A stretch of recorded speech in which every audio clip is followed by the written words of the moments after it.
Welcome to Our Girl Relationships. On this channel, we discuss day-to-day problems people face in their lives.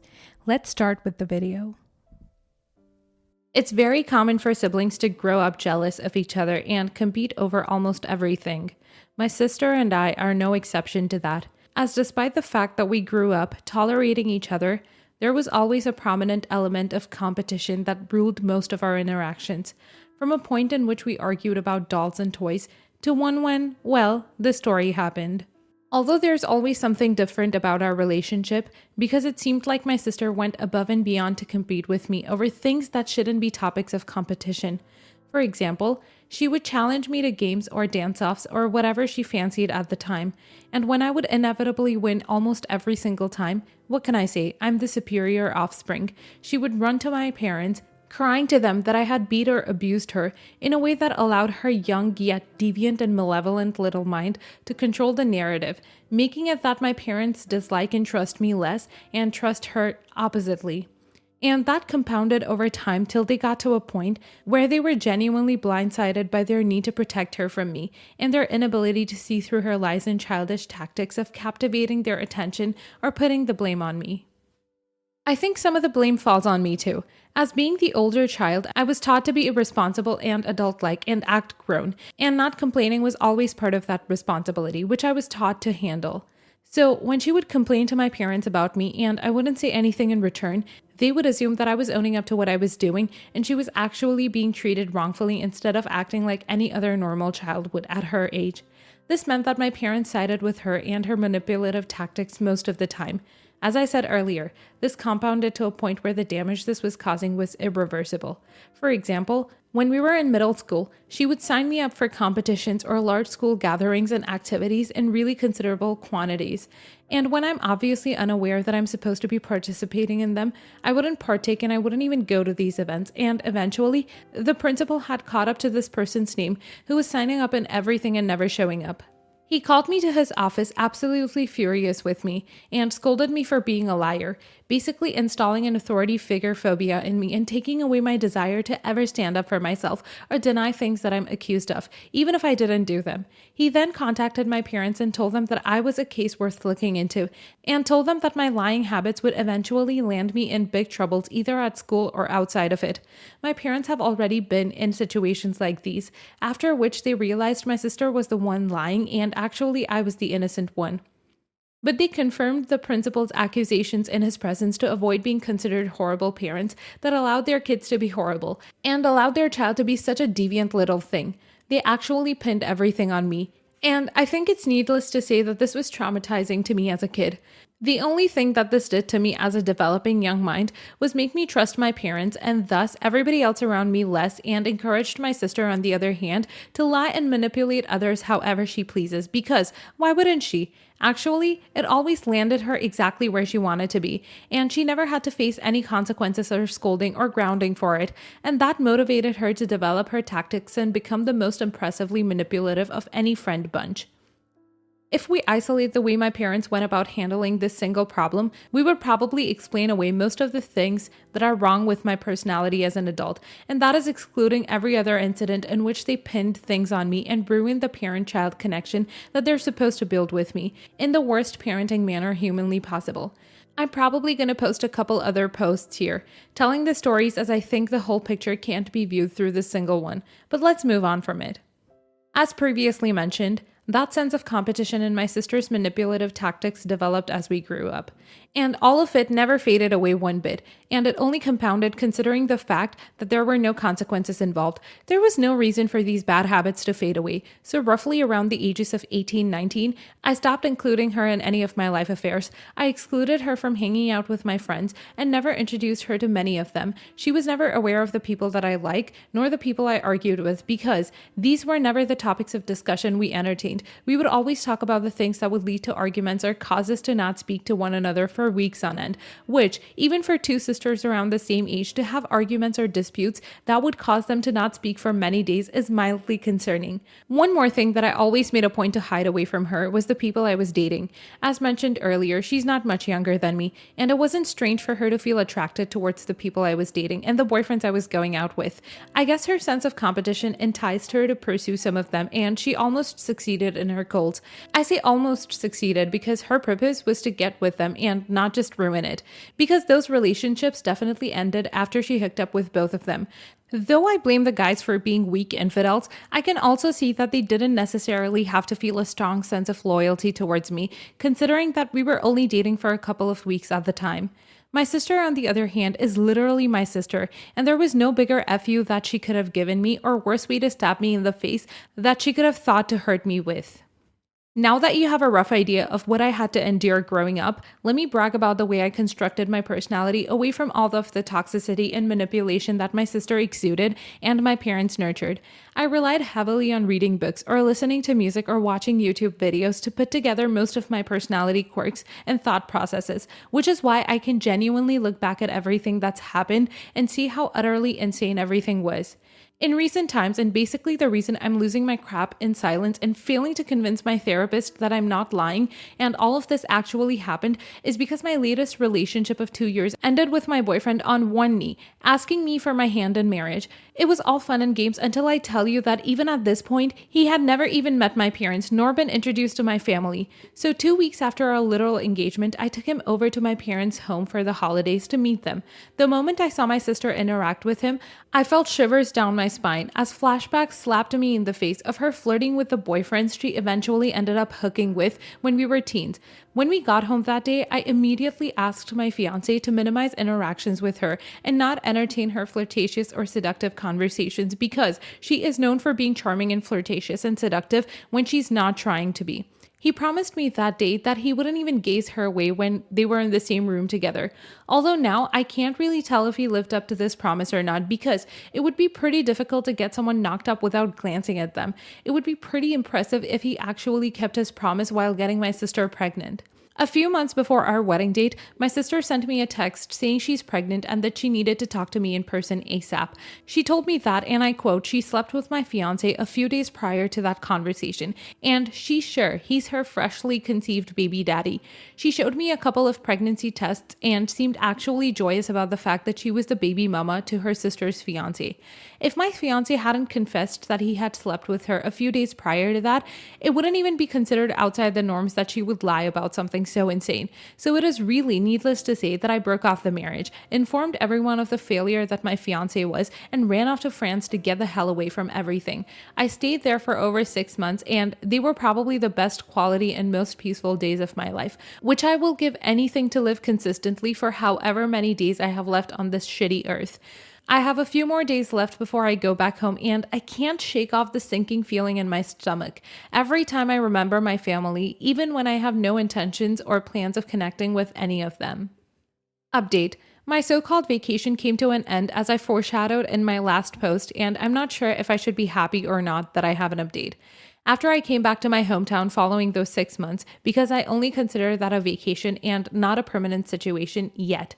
3 nights into being in my home, my parents show up at my doorstep, furious that my sister had run away from home at the youthful age of 21 years old without their permission, specifically because of me. Yes, my sister who ran away because she got knocked up by my fiance was the innocent one, and I was the villain for holding her accountable to the horrific thing she did, and humiliating her into running away from her home. It's kind of like what happened at the principal's office, only now it's not about school competitions, it's about my marriage and her pregnancy. What did I say about compounding? They completely neglected the fact that my sister had gotten herself knocked up by the hands of my soon-to-be husband and came over to rub it in my face and inform me of her newly found motherly joys, neglecting that she and my fiance had stabbed me in the throat and continued the demise of my life, which led me to do a single thing. I shouted at my parents out of my home and kicked them out of my apartment ruthlessly as I could manage, making a point to tell them to never return or come back into my life again. And they didn't, surprisingly. The same can sadly not be said about my sister, who surely did come back. A couple of weeks after I returned, after 6 months, she shows up to my house once again, showing off her belly that she had grown from my fiance, treating her like a queen, expecting me to show emotions of gratitude and love and appreciation for this new, fresh, cool, hip thing in her life. I couldn't even tell if this was just one big inhumane prank that they had managed to pull off to make sure I lost every atom of sanity and survived whatever crap show my life had been up until that point. But from now on, the only thing I can genuinely think to do and never regret is go back to France and start a new life for myself without telling anyone where I am or where I plan to be, because this is the absolute opposite of anything that I would ever want to live. At this point, I don't even know if the love I have for a living and my motivation to succeed in life is enough to fuel my desires to live, not self-diagnosing myself with an irresistible urge to die, but I can safely say that things won't end well for me should I stay in such toxic and mentally abusive circumstances. Next story. Background. My husband has a friend, 33 male. They met at an old job, and the friend Mike even had my husband as his best man when he got married to Abby, 30 female. After Mike and Abby had a baby, things went downhill and they got divorced. Things are still tense between Mike and Abby, but my husband has remained neutral and tried to be there for the baby at the very least. Abby and I hit it off pretty quickly when we met. The daughter became a niece to me as well. Abby even house sat for us on occasion. Knowing the history and relationship with my husband and Mike, she knew Mike would be invited to our wedding. She wasn't fond of it, but she seemed to respect our decision. After we got engaged, I asked her to be a bridesmaid and the daughter to be our flower girl. Both were very excited about it. Knowing that weddings were still a sensitive subject with Abby, I let her know that if she felt like she had to back out, I understood and we would still be friends. A few months later, though, Abby started getting more upset that he would be invited to the wedding. Knowing that Mike probably won't be able to make it due to his work schedule, we assured her that he wouldn't be coming, but he was still due an invite. One day, we mentioned the daughter being our flower girl to Mike, and he was surprised. We had assumed that he already knew. I texted Abby right away to let her know that he now knew, but I thought it was weird that it hadn't been brought up yet. She responded with, "Is he invited to the wedding?" She knew he was. That had never changed. I answered, "Yes, you knew that already though." She didn't respond that night. The next morning, we received a group text from her to my husband and I, telling us that she wouldn't be attending our wedding because he was invited. Also, that she couldn't believe we would do this to her and she could no longer be friends with us because true friends would not put her in such a horrible situation. I told her that I respected her decision not to come to the wedding, but tried to encourage her that we could still be friends. At first, I thought she was just projecting her hurt from the divorce and that she would come around. The next day, she privately texted my husband that I had told her that I didn't love him anymore, apologized to him for having to back out, for not being able to be there for him, and that he deserved so much better than me. He told her that she needed to apologize to me. At this point, I had had enough. I told her that she had crossed too many lines and to send back our house key because she was no longer welcome in our home or around us. She did send the key back, addressed only to my husband and our past Christmas cards, everything in the bridesmaid proposal box, and a paper revealing a surprise for my upcoming bridal shower. All I was doing was honoring my husband's request that his friend be invited to the wedding. Am I the a-hole for kicking her out? Not the a-hole. You absolutely communicated with her the whole way through, it seems. It's one thing for Abby to not come to the wedding if she can't stand to be near Mike, but giving ultimatums is too far and selfish. Also, texting your husband that you don't love him after not getting what you wanted is just absolutely unhinged. And sending back Christmas cards and ruining your bachelorette surprise, homegirl needs to grow up. Not the a-hole, and honestly, you dodged not a bullet but a goddamn grenade here. She tried multiple times to manipulate by insisting she didn't know about Mike even though you told her point blank multiple times. She tried to put a wedge between you and your husband by insinuating you don't truly love him. She spoiled to you your bridal shower surprise. Not the a-hole. She was definitely trying to ruin your marriage, messaging your husband and lying about you behind your back, saying that you don't love him anymore and that she wanted to comfort him. Like, who says that to someone who's about to get married? It sounds like she was also attempting to have an affair, just to get back at all of you. Your husband for inviting her ex, aka his friend, and you for not disagreeing with it. So she wanted everyone to be upset and bitter like her. If she can't be in a relationship, no one can. Next story. My female 34 husband and I were married for 10 years before he passed away last year. We have a 4-year-old son. My husband was from a religious family that honestly always seemed to be kind of cult-like to me. His father had passed away when he was young, and he has a mother and sister, both of whom had cut him out of the family when he decided not to practice their religion anymore. They were invited to our wedding but refused to attend because it was not going to be in their church. It could not be because we were both not practicing that religion or living by their words of wisdom. They had only ever been cruel to me and my husband, and only ever spoke to us to try to convert us. They said horrible things to us throughout our marriage and about our child. When my husband passed, they did not come to his funeral and did not reach out to me. Recently, his mom and sister have reached out asking to see my son.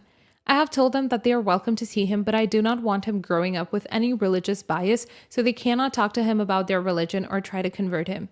They promised me and I allowed it. After spending a day with the sister, he came home, and although he had a good time, he told me she had offered to take him to church and he wanted to go. I called her and we argued. She said that church is a big part of her life and she can't just not bring it up.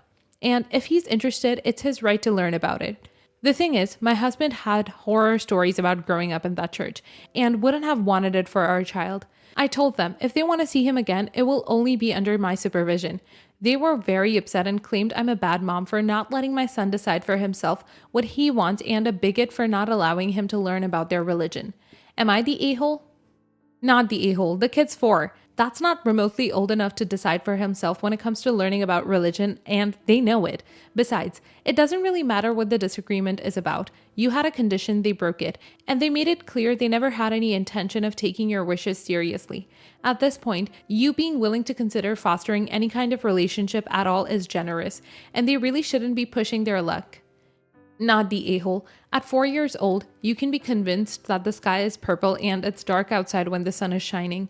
This woman took your kid and spent the day talking about how much fun her church is, and then asked him if he wanted to go. Of course he said yes. I would stick to my guns if I were you. These people made their decision about your family long ago, and you were better off for it.